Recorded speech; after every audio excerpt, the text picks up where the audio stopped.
रैखिक समीकरणों के निकाय x माइनस वाई प्लस 1 बराबर 0 तथा 3x प्लस 2y माइनस 12 बराबर 0 पर विचार कीजिए।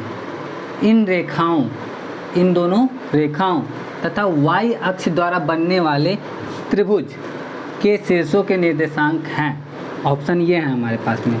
तो अब पहले मैं ये कहना चाहूँगा कि अगर आपको इसके बारे में कोई भी आइडिया नहीं है तो आपको समझ में भी नहीं आएगा, लेकिन अगर इस क्वेश्चन को देख के थोड़ा बहुत आपको क्लिक ये कर रहा है कि ये तो मैंने पढ़ा था, याद नहीं आ रहा है, ऐसा कुछ है, तो मैं कोशिश करूँगा कि आपको अच्छे से याद भी आ जाए और समझ में भी आ जाए। ठीक है, तो आप सबसे पहले समझते हैं कि जैसे ये जो निकाय दिया हुआ है हमारा, ये एक रेखा का समीकरण है, ये तो हम सभी जानते हैं, और ये एक दूसरी रेखा का समीकरण है। और इन दोनों रेखाओं के अलावा यहाँ पे बोला गया है कि इन रेखाओं तथा y अक्ष द्वारा बनने वाले त्रिभुज। तो y अक्ष क्या होता है? सिंपली हम लोग अक्ष समझते हैं कि जैसे एक समतल पे ये वाला जो परिरेखा जो होती है उसको हम x अक्ष से डिनोट करते हैं, और जो ये खड़ी रेखा होती है उसको y अक्ष से डिनोट करते हैं। तो y अक्ष कुछ इस तरह से समझ लो, x अक्ष कुछ इस तरह से समझ लो, जहाँ पे ये दोनों अक्ष एक दूसरे को क्रॉस करते हैं, काटते हैं, उस बिंदु को हम लोग मूल बिंदु कहते हैं। इसका निर्देशांक होता है 0 0।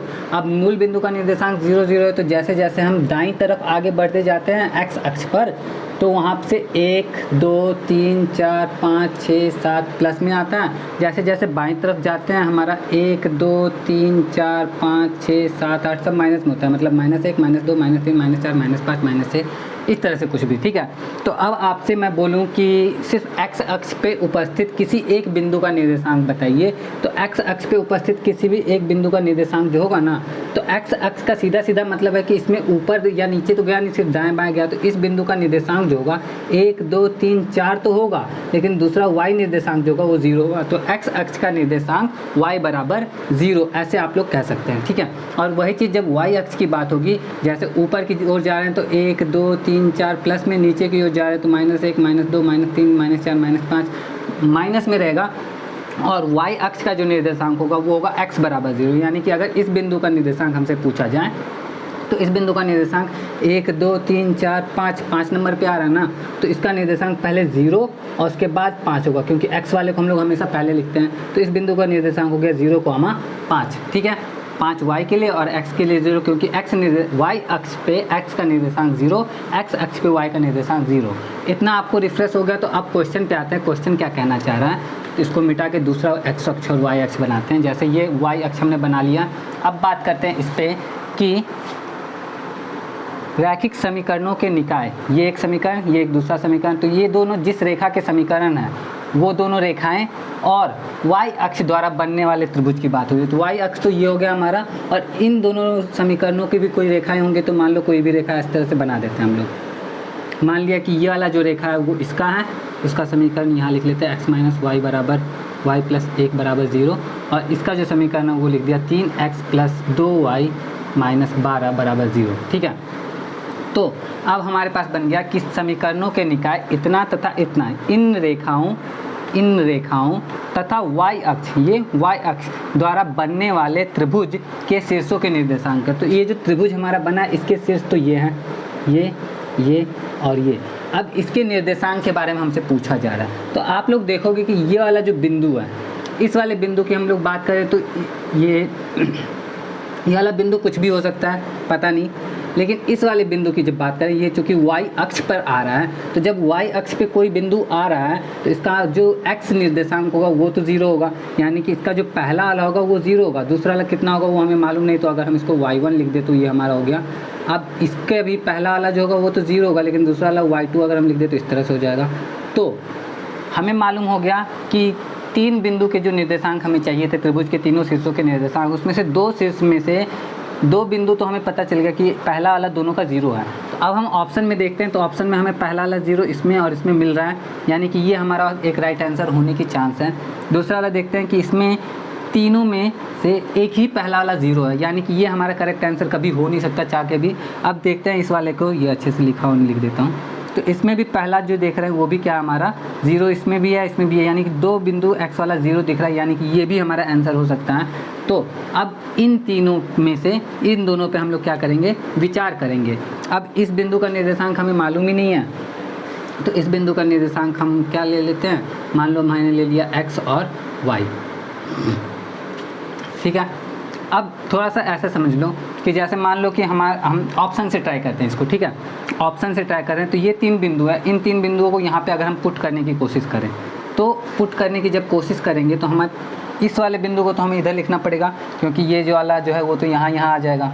तो अब ये नीचे की तरफ है और ये ऊपर की तरफ है, इसलिए ये वाला जो है प्लस में रहेगा, 5 में 0 5 इसको रख दिया, और 0 -5 इसको रख देते, क्योंकि नीचे जा रहा है तो कम होगा तो -5 होगा, और इस वाले का रख दिया हमने 2, -1। ठीक है, अब इतना रखने के बाद हम इस कंक्लूज़न पे आए हैं कि चूँकि ये दोनों बिंदु हमें मालूम है और इन दोनों बिंदुओं से होकर जाने वाली रेखा कौन सी है, इन दोनों बिंदुओं से होकर जाने वाली रेखा ये है। तो 2 बिंदुओं से होकर जाने वाली रेखा का निर्देशांक का जो फॉर्मूला तो वो अप्लाई करेंगे। अगर हमारा ये आ गया तो हमारा ये करेक्ट होगा, और ये नहीं आया तो ये वाला ऑप्शन हमारा करेक्ट नहीं होगा। तो 2 बिंदुओं से होकर जाने वाली रेखा का समीकरण क्या होता है?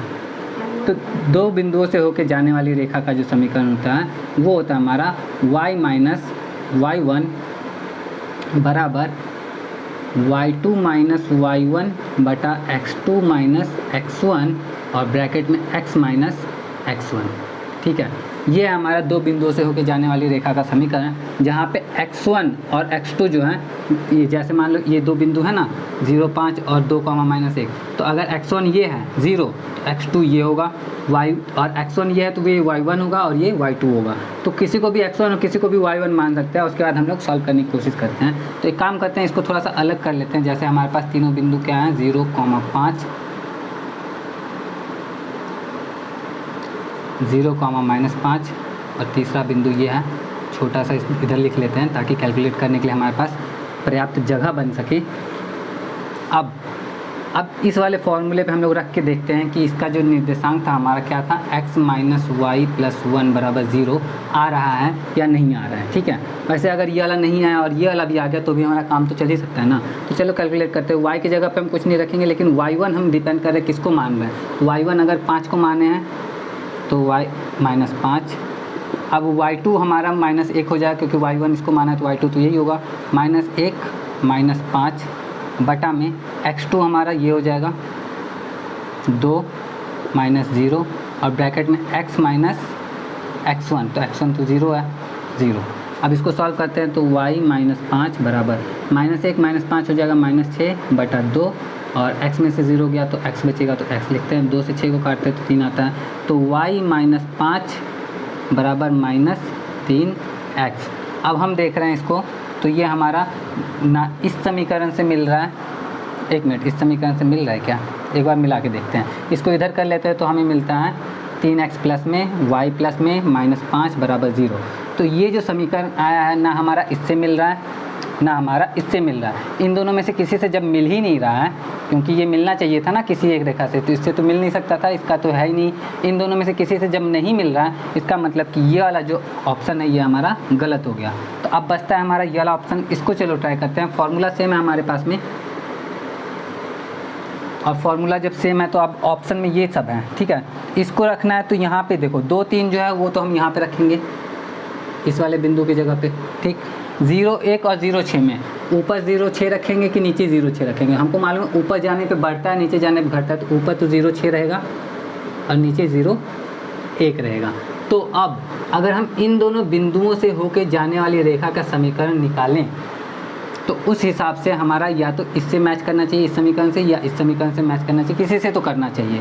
चलो करके देखते हैं कर रहा है या नहीं। y में से y1 माइनस करना है। y1 हमने किसको माना, तो जिसको भी मानते हैं हम लिख लेते हैं इस बार तो ताकि अच्छे समझ में आए।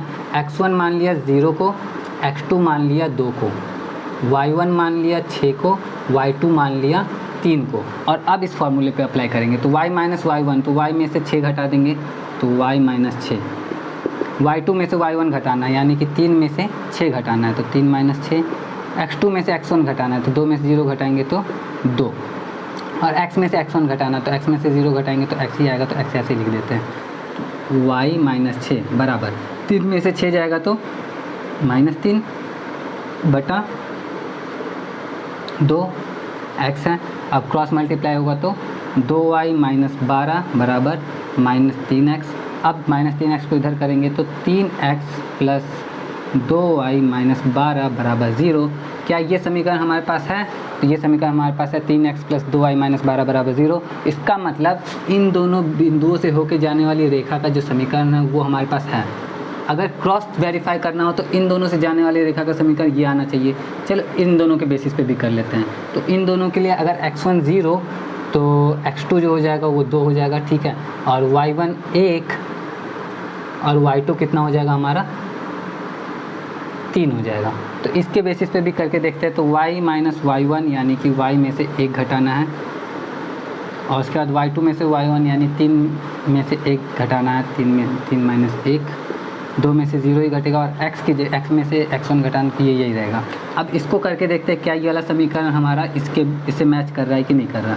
तो करके देखते हैं। तो y में से y1 गया बराबर 3 में से 1 गया -2/2 x, ये कटा हमारा आ गया y - 1 बराबर -x, ये उधर आके प्लस में हो जाएगा। तो x + y - 1 बराबर 0, x माइनस ओ तेरी कुछ गड़बड़ हो गया क्या।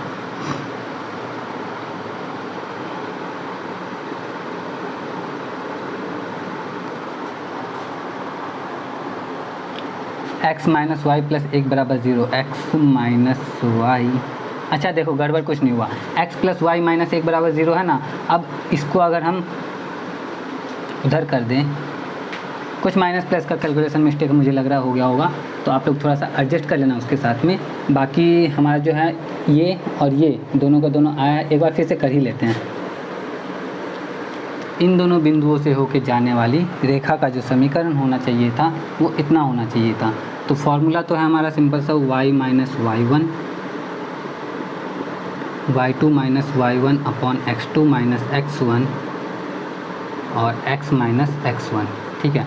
तो y में से y1 घटाना है। y1 क्या है हमने माना, y1 अगर 1 को माना है तो y2 3 को होना चाहिए था, x1 अगर 0 को माना है तो x2 2 होना चाहिए था, ठीक है। इतना ठीक है। y में से y1 घटाना है यानी कि 1 घटाना y - 1 बराबर में y2 में से y1 घटाना है तो 3 में से 1 गया 2, x2 में से x1 घटाना है। अच्छा 3 में से 1 घटाएंगे तो 2 ही आएगा, -2 नहीं आएगा। और फिर x2 में से x1 घटाना है, 2 में से 0 गया 2, और x में से x1 घटाना है तो x में से 0 घटाएंगे तो बचेगा x, ये कट गया हमारा। बचा क्या y - 1 बराबर x, और ये इसको जब कैलकुलेट करेंगे तो आएगा x - y + 1 बराबर 0।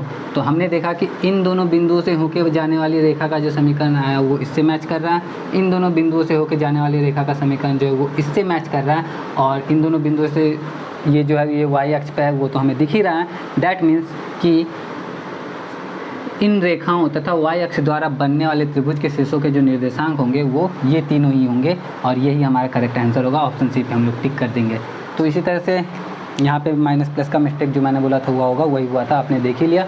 तो इस तरह से हम इस तरह के क्वेश्चन को सॉल्व करते हैं। अगर आपको समझ में आया हो, वीडियो अच्छा लगा हो तो लाइक ज़रूर करना। वीडियो को समझ में आया था, सही में आया था कि ऐसे बोल रही है? समझ में आया था, लेकिन अगर वो फॉर्मूला नहीं याद रहेगा तो फिर बनेगा कैसे? तो मैंने अपनी बहन को यहाँ पे बैठा के रखा था कि क्योंकि उसको भी इस तरह का क्वेश्चन आ नहीं रहा था, तो मैंने उसको बोला था ध्यान से देखना, समझ में आएगा तो बताना। तो इसने कहा कि फॉर्मूला नहीं याद रहेगा तो कैसे बनेगा।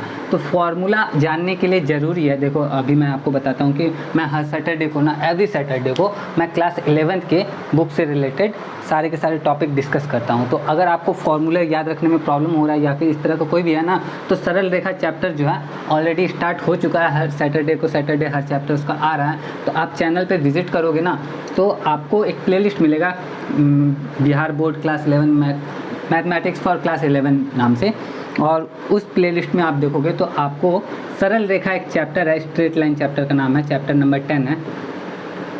उसको आप ध्यान से देखो, वो आपके लिए काफ़ी ज़्यादा हेल्पफुल हो सकता है आपको याद भी हो जाए तो आपको और ज़्यादा आपके लिए फ़ायदेमंद हो सकता है, बेनिफिशियल हो सकता है। तो ट्राई करना, अगर ये वीडियो समझ में अच्छा लगा हो तो उसको भी ट्राई कर लेना। बाकी आज के लिए इतना ही रखते हैं, मैं मिलता हूँ आपसे नेक्स्ट वीडियो में। जय हिंद।